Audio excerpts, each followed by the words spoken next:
پھر آگے بیان کرتا ہے کاش کہ میری درخواست منظور ہوتی ہے. درخواست کیا ہے؟ اور خدا مجھے وہ چیز بخشتا جس کی مجھے آرزو تھی. یہاں پر ایوب کی آرزو ہے، یعنی خدا کو یہی منظور ہوتا کہ مجھے کچل ڈالے، یعنی مجھے مار ڈالے، مجھے موت دے دے، اپنا ہاتھ چلا کر مجھے کاٹ ڈالے تو مجھے تسلی ہوتی، بلکہ اس اٹل درد میں بھی شادمانت. یعنی وہ موت کا جو درد خدا مجھے دیتا میں اس میں خوشی مناتا، کیونکہ یقیناً ایوب کا جو غم ہے وہ شاید موت سے بھی بڑھ کر ہے. کیونکہ میں نے اس قدوس کی باتوں کا انکار نہیں کیا. میری طاقت ہی کیا ہے جو میں ٹھہرا رہوں، اور میرا انجام ہی کیا ہے جو میں صبر کروں. کیا میری طاقت پتھروں کی سی طاقت ہے، یا میرا بدن یا میرا جسم پیتل کا ہے؟ سو ایوب کی جو کمی اور کمزوری کے باعث اس کا موت کے لیے جو ہے درخواست کرنا ہے، اس کا موت کے لیے جو ہے وہ آرزو مند ہونا ہے، یعنی اس کا غم نظر آتا ہے کہ بہت بڑا غم ہے. آگے بڑھتے ہیں. سو ایوب کہتا ہے میری روح میری زندگی سے بیزار ہے. میں اپنا شکوہ خوب دل کھول کر کروں گا. میں اپنے دل کی تلخی میں بولوں گا. میں خدا سے کہوں گا مجھے ملزم نہ ٹھہرا. مجھے بتا کہ تو مجھ سے کیوں جھگڑتا ہے. کیا تجھے اچھا لگتا ہے کہ اندھیر کرے اور اپنے ہاتھوں کی بنائی ہوئی چیز کو حقیر جانے اور شریروں کی مشورت کو روشن کرے؟ تو میرے خلاف نئے نئے گواہ لاتا ہے اور اپنا قہر مجھ پر بڑھاتا ہے. نئی موجیں مجھ پر چڑھ آتی ہیں. پس تو نے مجھے رحم سے ہی نکالا ہے کیوں؟ میں جان دے دیتا اور کوئی آنکھ مجھے دیکھنے نہ پاتی. میں ایسے ہوتا کہ گویا تھا ہی نہیں. میں رحم ہی سے قبر میں پہنچا دیا جاتا. کیا میرے دن تھوڑے سے نہیں؟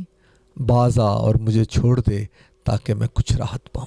سو ایوب کا دکھ ان سب باتوں میں بیان کیا گیا ہے.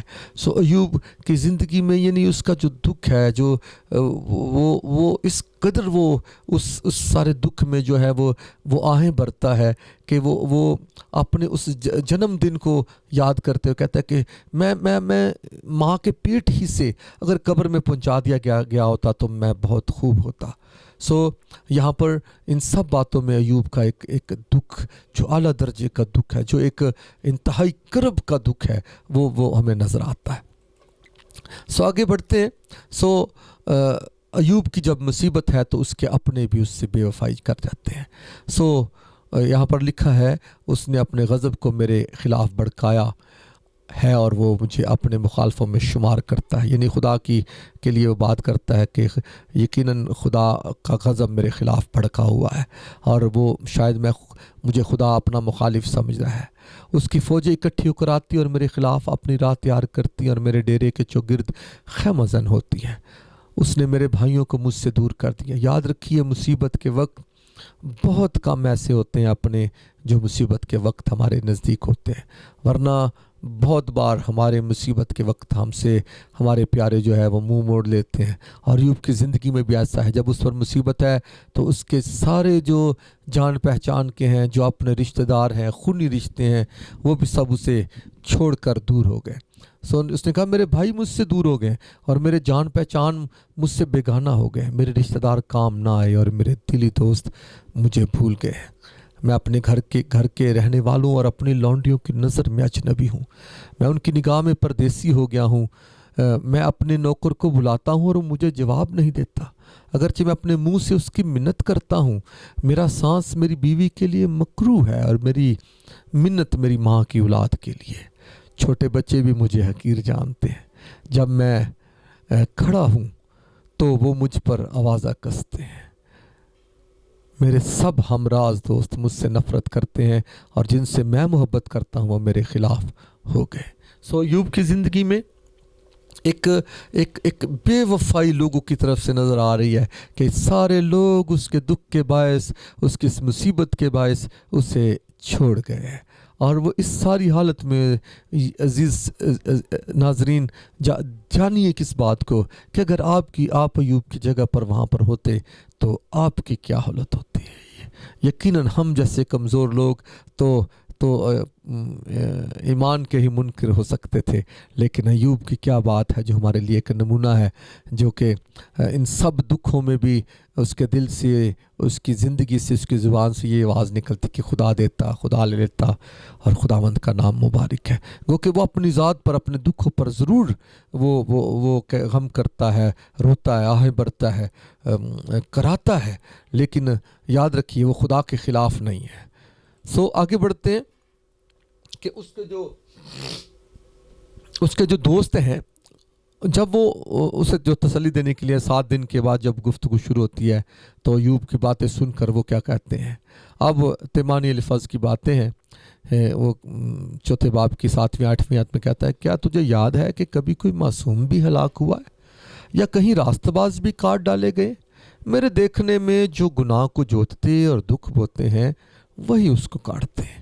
یہ بات تو بالکل سچ بات ہے، علی فیض تمانی کی بات تو بالکل جو ہے 100% سچ بات ہے کہ یقیناً جب ہم جو گناہ کو بوتے ہیں پھر وہ اسے کاٹتے بھی ہیں، لیکن ایوب کے لیے اس وقت ایسی باتیں اس کے لیے ایک بڑی تلخ باتیں ہیں، اسے کیونکہ اب ایک تسلی کی ضرورت ہے، لیکن یہ جو اپنی اس دوست ہیں وہ اپنی اس سچائی میں بات کر رہے ہیں۔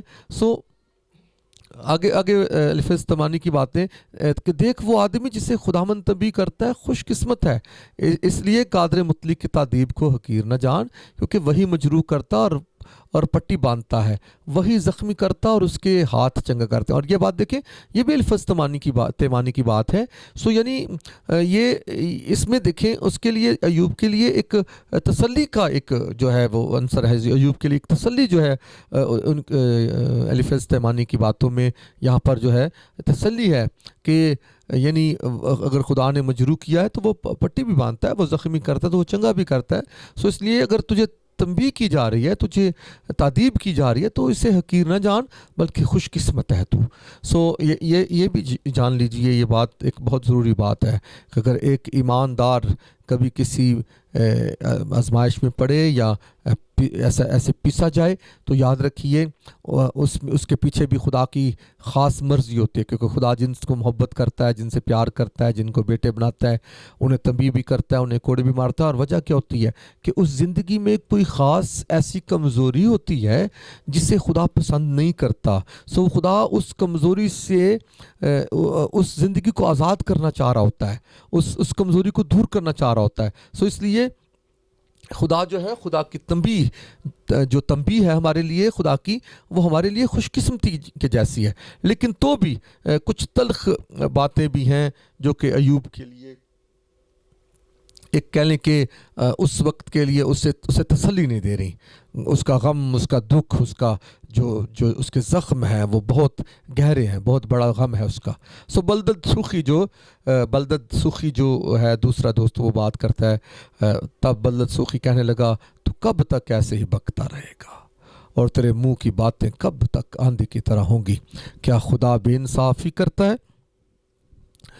کیا قادر مطلق عدل کا خون کرتا ہے؟ اگر تیرے فرزندوں نے اس کا گناہ کیا ہے اور اس نے انہیں کی خطا کے حوالہ کر دیا، سو اگر تیری اولاد مر گئی، اگر تیرے بچے مر گئے ہیں تو یعنی یقیناً انہوں نے خدا کا کوئی گناہ کیا ہوگا۔ سو اس لیے تو جو کیوں اپنے آپ کو یعنی اس بات کے لیے ہے کہ میں نے کوئی گناہ نہیں کیا، مجھ کمی نہیں ہے، کیونکہ ایوب کی جو اپنی ایک جو اس کی زندگی ہے اس میں دیکھا جاتا ہے کہ وہ خدا سے ڈرتے ہوئے یعنی بھول چوک کی قربانیاں بھی چڑھا دیتا ہے کہ شاید ہو سکتا ہے کہ بھول چوک میں میرے بچوں سے کوئی خطا ہو گئی ہو۔ سو وہ یعنی اس طور پر ایوب اپنے آپ کو یہ سمجھتا ہے کہ یقیناً مجھ میں کمی تو نہیں ہے، مجھ میں مسئلہ نہیں ہے، خدا ہی شاید میرے خلاف ہو گیا۔ سو یہاں پر بلدد سوخی کی باتیں بھی ایوب کے لیے یقیناً تلخ باتیں جو ہیں وہ نظر آتی ہیں۔ سو تیسرا دوست جو ہے زوفر نماتی جو ہے، اس کی باتیں ہیں، تب زوفر نماتی نے جواب دیا، کیا ان بہت سی باتوں کا جواب نہ دیا جائے اور کیا بکواسی آدمی راست ٹھہرایا جائے؟ یعنی یہ ایوب کے لیے سخت لفظ ہے، کیا تیری لافزنی لوگوں کو خاموش کر دے، اور جب تو ٹھٹھا کرے تو کیا کوئی تجھے شرمندہ نہ کرے؟ کیونکہ تو کہتا ہے میری تعلیم پاک ہے اور میں تیری نگاہ میں بے گناہ ہوں. یعنی ایوب کے شاید یہ لفظ جو ہیں، یعنی یہ بلدت جو ظفر نماتی ہے اس کے لیے، یعنی یہ ایسے ہیں کہ ظفر نماتی اس بات کو سمجھتا ہے کہ کوئی بھی راست باز نہیں ہے، کوئی بھی پاک نہیں ہے. سو اس لیے ایوب کے جو لفظ ہیں ان کو وہ یہ سمجھتا ہے کہ یہ شاید یہ کوئی بکواس کر رہا ہے. سو اس لیے یہ سخت لفظ جو ہیں ظفر نماتی کے ایوب کے حق میں ہے. سو اب ظفر نماتی یہ بھی کہتا ہے کاش خدا خود بولے اور تیرے خلاف اپنے لبوں کو کھولے. یعنی خدا خود تجھے، ایوب خدا خود تجھے سمجھائے، خود تجھ سے بات کرے اور تجھ سے بیان کرے کہ تجھ میں کیا کمی ہے. سو ایوب جو ہے اس کا اپنے حق میں یہ دعویٰ ہے کہ ایوب جو ہے وہ کہتا ہے میں جانتا ہوں کہ میں صادق ہوں. سو یہ اس کی تقریر ہے، مطلب اس کا دعویٰ ہے، دیکھو میں نے اپنا دعویٰ درست کر لیا. یعنی اس کا اپنے حق میں یہ دعویٰ ہے کہ میں راست باز ہوں، میں صادق ہوں. سو وہ اپنے دوستوں سے بھی یہ کہتا ہے کہ اے میرے دوستوں مجھ پر ترس کھاؤ کیونکہ خداوند کا ہاتھ مجھ پر بھاری ہے، کیونکہ تم خدا کی طرح مجھے ستاتے ہو اور میرے گوشت پر قناعت نہیں کرتے. یعنی جیسے خدا میرے مخالف ہو گیا ہے، خدا مجھے دکھ میں خدا نے ڈالا ہوا ہے. میں جانتا ہوں کہ میں صادق ہوں، یعنی مجھ میں کمی نہیں ہے، میں اپنی جگہ پر ٹھیک ہوں. سو یعنی یہ ایوب کا دعویٰ ہے. سو جب یہ ساری باتیں ہوتی ہیں میرے عزیزو، تو پھر آگے چل کر ایک نیا شخص جو ہے، ایک نوجوان جو ہے وہ ساری گفتگو میں شامل ہوتا ہے. سو اس کا نام جو ہے وہ ایلیہو ہے. اور ایلیہو جب شامل ہوتا ہے تو وہ ایوب کی جو اس کے اندر جو ایوب کی جو ذات میں جو اپنے حق میں اس کا دعویٰ ہوتا ہے وہ اس کو سامنے لے کر وہ اس ساری گفتگو میں شامل ہوتا ہے اور اس کے تینوں دوستوں کو وہ ڈانٹتا بھی ہے. اور یہاں پر لکھا ہے سو ان تینوں آدمیوں نے ایوب کو جواب دینا چھوڑ دیا اس لیے کہ وہ اپنی نظر میں صادق تھا. تب ایلیہو بن براکیل بوزی کا جو رام کے خاندان سے تھا قہر بھڑکا. اس کا قہر ایوب پر بھڑکا اس لیے کہ اس نے خدا کو نہیں بلکہ اپنے آپ کو راست ٹھہرایا. سو ایوب میں یہ ایک بہت بڑا مسئلہ چل رہا ہے. ایوب کے اندر یہ ایک پرابلم ہے کہ وہ اپنے آپ کو راست باز ٹھہرا رہا ہے اور وہ یہ سمجھتا ہے کہ خدا میرے خلاف ہو گیا ہے. حالانکہ اس نے خدا کا انکار نہیں کیا، خدا کے خلاف اس میں کوئی کفر نہیں ہے، کوئی تکفیر نہیں، لیکن وہ یہ جانتا ہے کہ بس مجھ میں ٹھیک ہوں لیکن خدا میرے خلاف ہو گیا، اس لیے اس نے مجھے جو اس سارے دکھ میں ڈالا ہے. اور اس کا قہر اس کے تینوں دوستوں پر بھی جو ہے بھڑکا ہے اس لیے کہ انہیں جواب دینا تو سوجا نہیں، تو بھی انہوں نے ایوب کو مجرم ٹھہرایا. سو عزیزو آگے بڑھتے ہیں. سو ایلیہو کی تقریر ہے، چند باتیں ہیں، ایوب سے وہ باتیں کرتا ہے. تو بھی اے ایوب ذرا میری تقریر سن لے اور میری سب باتوں پر کان لگا. دیکھ میں نے اپنا منہ کھولا ہے، میری زبان نے میرے منہ میں سخن آرائی کی ہے. میری باتیں میرے دل کی راست بازی کو ظاہر کریں گی اور میرے لب جو کچھ جانتے ہیں اسی کو سچائی سے کہیں گے. خدا کی روح نے مجھے بنایا ہے اور قادر مطلق کا دم مجھے زندگی بخشتا ہے. اگر تو مجھے جواب دے سکتا ہے تو دے اور اپنی باتوں کو میرے سامنے ترتیب دے کر کھڑا ہو جا. دیکھ خدا کے حضور میں تیرے برابر ہوں، میں بھی مٹی سے بنا ہوں. یعنی جیسا تو انسان ہے ویسے میں بھی انسان ہوں. اور یعنی یہ ایلیہو کی باتیں سخت باتیں ہیں کہ یعنی ایلیہو نے جان لیا کہ ایوب جو ہے اپنے آپ کو راست باز ٹھہرا رہا ہے. سو یقیناً پھر ایلیہو نے کہا یقیناً تو نے میرے سنتے کہا ہے اور میں نے تیری باتیں سنی ہیں کہ میں صاف اور بے تقصیر ہوں، میں بے گناہ ہوں اور مجھ میں بدی نہیں. وہ میرے خلاف موقع ڈھونڈتا ہے، وہ مجھے اپنا دشمن سمجھتا ہے. سو یعنی ایلیہو نے یہ بیان کیا کہ یہ تیری کمزوری ہے، تو اپنی نظر میں صادق بنا ہوا ہے، بے تقصیر ہے، اپنی نظر میں بے گناہ ہے. یقیناً تجھ میں کوئی کمی ہے تو خدا نے جو تجھے اس آزمائش میں ڈالا ہوا ہے. سو جب ایلیہو بھی بات کر لیتا ہے تو ایوب جو ہے اسے تسلی نہیں ہوتی. ایوب جو ہے وہ یہی بات سمجھتا ہے کہ میں صادق ہوں اور ایوب کہتا ہے کہ مجھ میں کوئی کمی نہیں ہے. تب خدا پھر بگولے میں ایوب کو دکھائی دیتا ہے اور ایوب خدا کو جو ہے وہ جواب دیتا ہے. تب خداوند نے ایوب کو بگولے میں سے یوں جواب دیا, یہ کون ہے جو نادانی کی باتوں سے مصلحت پر پردہ ڈالتا ہے؟ مرد کی مانند اپنی کمر کس لے, کیونکہ میں تجھ سے سوال کرتا ہوں اور تو مجھے بتا, تو کہاں تھا جب میں نے زمین کی بنیاد ڈالی؟ تو دانش مند ہے تو بتا, کیا تجھے معلوم ہے کس نے اس کی ناپ ٹھہرائی یا کس نے اس پر سوت کھینچا؟ کس چیز پر اس کی بنیاد ڈالی گئی یا کس نے اس کے کونے کا پتھر بٹھایا؟ جب صبح کے ستارے مل کر گاتے تھے اور خدا کے سب بیٹے خوشی سے للکارتے تھے, یا کس نے سمندر کو دروازوں سے بند کیا جب وہ ایسا پھوٹ نکلا کہ گویا رحم سے, اور کہا یہاں تک تو آنا پر آگے نہیں, اور یہاں تیری بپھرتی ہوئی موجیں رک جائیں. یعنی خدا اب خود ایوب سے بیعت کرتا ہے, اور بنیاد کیا ہے؟ اگر تو دانش مند ہے تو بتا, یعنی اگر تو پاک ہے, صادق ہے, راست باز ہے, اگر تجھ میں کمی نہیں, بہت دانش مند ہے, تو پھر بتا یہ ساری باتیں جو ہیں یہ کیسے جو ہیں ہوئی ہیں, کیا کچھ ہو رہا ہے, کیا کچھ ہو رہا تھا. اگر تجھ میں کوئی دانش اور عقل ہے تو پھر بتا. خدا ایوب کو دکھائی دیتا بگولے میں سے آسمانی مخلوقات کے بارے میں بات کرتا ہے. کیا تو عقد ثریا کو باندھ سکتا ہے یا جبار کے بندن کو کھول سکتا ہے؟ یہ جبار کا بندن ہے, یہ اورین جو ہے یہ جبار کا بندن کہتے ہیں, اور یہ عقد ثریا, یہ جو ستارے ہیں یہ ان کا جو چھوٹا سا جرمٹ ہے یہ عقد ثریا کہا جاتا ہے. یعنی جہاں خدا زمین کی مخلوقات کا خالق ہے, وہی خدا آسمان کی مخلوقات کا خالق ہے.